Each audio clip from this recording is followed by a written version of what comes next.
오늘 우리에게 주신 하나님 말씀은 시편 145편 1절에서 3절입니다.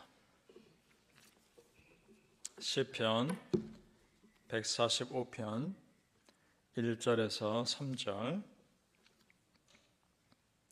우리 같이 읽겠습니다. 시작. 왕이신 나의 하나님이여, 내가 주를 높이고 영원히 주의 이름을 송축하리이다. 내가 날마다 주를 송축하며 영원히 주의 이름을 송축하리이다. 여호와는 위대하시니 크게 찬양할 것이라. 그의 위대하심을 측량하지 못하리로다. 아멘. 오늘 새벽에 예배하신 하나님의 은혜가 우리 성도님들께 함께 하시기를 예수님의 이름으로 축복합니다. 아멘. 자, 오늘 시편을 통해서 하나님이 다윗 왕을 귀하게 여기시는 이유를 발견합니다. 그것은 다윗 자신이 왕이면서도 하나님을 왕으로 선포하고 있다는 겁니다.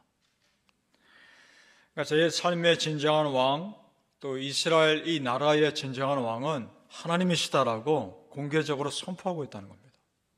그런 사람을 하나님이 기뻐하지 않을 수 없는 겁니다. 1절을 다시 보시죠. 제가 읽습니다. 왕이신 나의 하나님이여, 내가 주를 높이고 영원히 주의 이름을 송축하리이다. 아멘. 왕이신 나의 하나님, 우리가 이 표현을 찬양할 때나 또 설교 말씀 드릴 때나 자주 들어서 우리한테는 너무나 익숙하지만 그 당시 백성들에게는 익숙한 표현이 아닙니다. 그들은 하나님을 왕으로 인정하지 않았기 때문에. 그 시대가 거슬러 올라갑니다. 그걸 어떻게 할 수 있는가? 사무엘 선지자 시대로 올라가 보죠. 사무엘 선지자 시대도 지금 다윗이 왕으로 있을 시대와 그렇게 멀리 떨어진 시대가 아닙니다. 바로 앞에 왕 사울 왕 때 있었던 선지자하고 다윗 자신도 사무엘 선지자에게 기름 부음 받은 사람 아닙니까?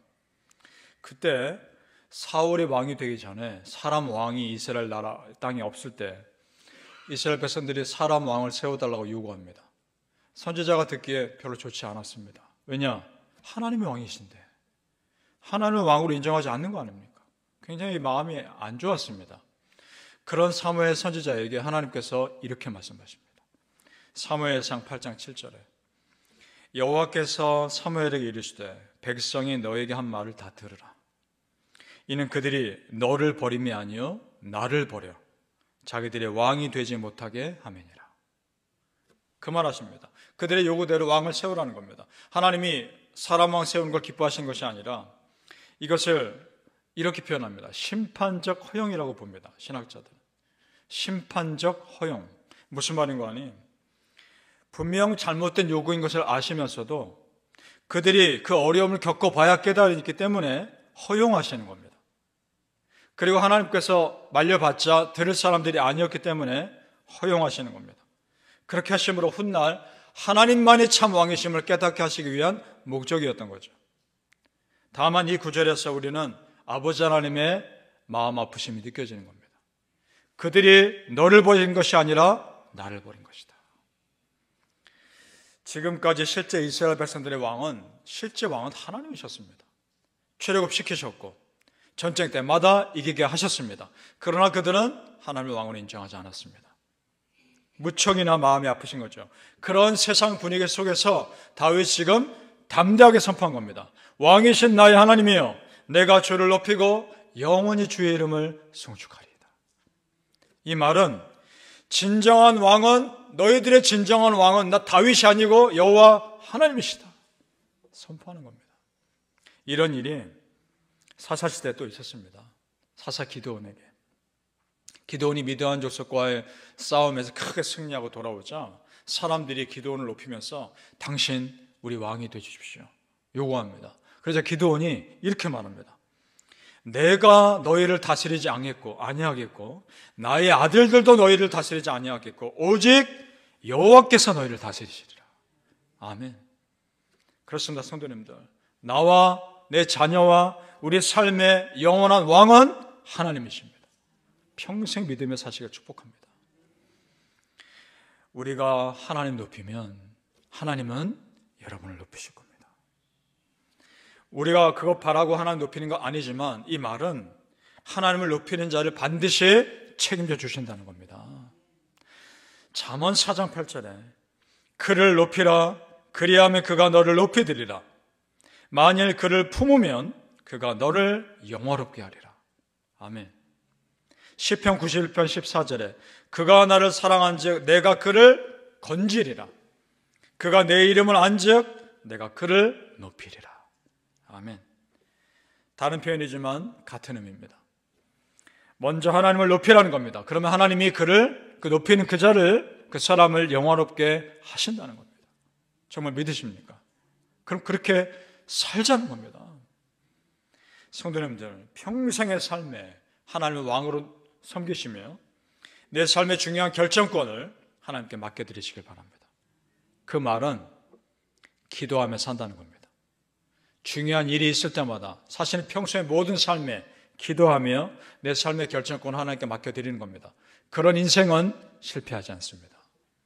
사랑하는 성도님들, 삶의 결정적인 순간마다 내가 혹시나 왕의 자리에 앉아있지 않는지 돌아보시고 하나님만을 왕으로 섬기며 사시기를 예수님의 이름으로 축복합니다. 아멘. 오늘 시편에서 다윗은 참 겸손하게 하나님을 높입니다. 기본적으로 정말 다윗은 하나님을 사랑하는 사람이었습니다.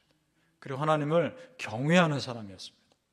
경외하다는 것의 사전적인 의미를 찾아보면 누군가를 존경하면서도 두려워하다, 이런 뜻이 있습니다.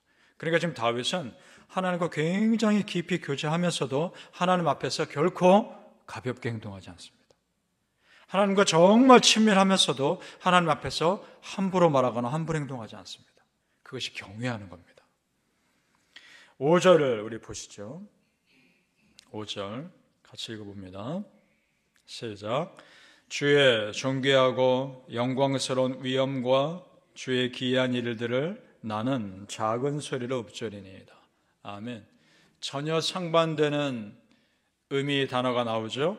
영광스러운 위엄, 그 다음 작은 소리로 읊조림. 전혀 다른 표현들이 나옵니다. 일부러 이렇게 쓰는 겁니다. 하나님의 영광스러움과 하나님의 기적 앞에서, 이루어진 일들 앞에서 나는 참 작은 존재입니다. 고백하는 겁니다. 그렇습니다. 다윗의 삶 자체가 평생을 하나님 높이는 삶이었습니다. 이것이 다른 사람과 달랐던 겁니다. 또 다른 점이 나옵니다. 6절에 그가 다른 사람과 어떻게 달랐는가. 6절 말씀 같이 읽어보죠. 시작. 사람들은 주의 두려운 일의 권능을 말할 것이요 나도 주의 위대하심을 선포하리이다. 아멘. 조금 다르죠. 사람들은 하나님께서 하신 일들에 집중하지만 다윗은 하나님의 크신 성품 자체에 집중하고 있습니다. 다른 말로 하면 사람들은 보여진 하나님의 기적만을 보지만 다윗은 하나님이 나의 하나님 되심을 선포하고 있는 겁니다. 믿습니까? 이것이 다릅니다. 그리고 이것이 더 본질입니다. 이런 믿음의 사람 어떻게 안 도와주십니까? 그리고 내가 하나님 경외하며 나는 하나님 없으면 아무것도 아닙니다 라는 믿음으로 사는 사람 어떻게 책임지시지 않습니까? 하나님이 그 사람 도와줄 수밖에 없는 겁니다. 성도님들, 그러니까 다윗은 하나님을 가까이 하는 것이 문제 해결의 근본이라는 것을 그의 삶으로 터득한 겁니다. 우리의 삶의 막힘과 문제의 근원을 깊이 들여다보면 그 과정을 통해서 하나님은 나와 가까이 하고 싶으시다는 것을 깨닫습니다. 그러기 위해서 때로는 우리에게 문제를 허락하실 때가 있습니다. 따라서 내가 먼저 하나님 가까이 하고자 힘쓰면 더 이상 그 문제가 되지 않는 겁니다. 믿습니까? 더 크신 하나님 보이니까 문제가 커 보이지 않는 겁니다. 우리 18절을 같이 보시죠. 18절에 시작. 여호와께서는 자기에게 간구하는 모든 자, 곧 진실하게 간구하는 모든 자에게 가까이 하시는도다. 아멘. 그렇습니다. 가까이 하시는 하나님을 느끼면 느낄수록 나는 불안함과 두려움에서 멀어지는 겁니다. 하나님을 가까이 할수록 나는 이 세상에서 담대해지는 겁니다. 여호와를 가까이 함이 축복입니다. 바라그리 성도님들, 항상 하나님을 가까이 하시고 어둠의 세력이 아무리 나를 가까이 한다 할지라도 하나님의 가까이 함이 나를 승리로 이끄는 삶 경험하시기를 예수님 이름으로 축복합니다. 아멘. 기도하겠습니다. 아버지 하나님, 하나님을 가까이 함이 복임을 알게 하여 주옵소서. 평생을 하나님을 높이며 살게 하여 주옵소서. 내 삶의 왕은 하나님이십니다. 하나님, 결코 내가 왕의 자리에 앉지 않게 하여 주시옵소서. 나와 내 자녀, 내 가정의 왕은 하나님이십니다. 하나님 원하신 대로 다스려 주시옵소서. 하나님의 통치하심이 우리 성도님들의 가정을 다스려 주옵소서. 하나님의 통치하심이 우리 교회를 이끌어 주시옵소서. 온전히 순종하게 하시고 그 믿음으로 승리케 하여 주시옵소서. 여호와를 가까이 함이 내게 복이라 선포하며 살게 하여 주시옵소서. 감사하며 예수님 이름으로 기도합나이다. 아멘.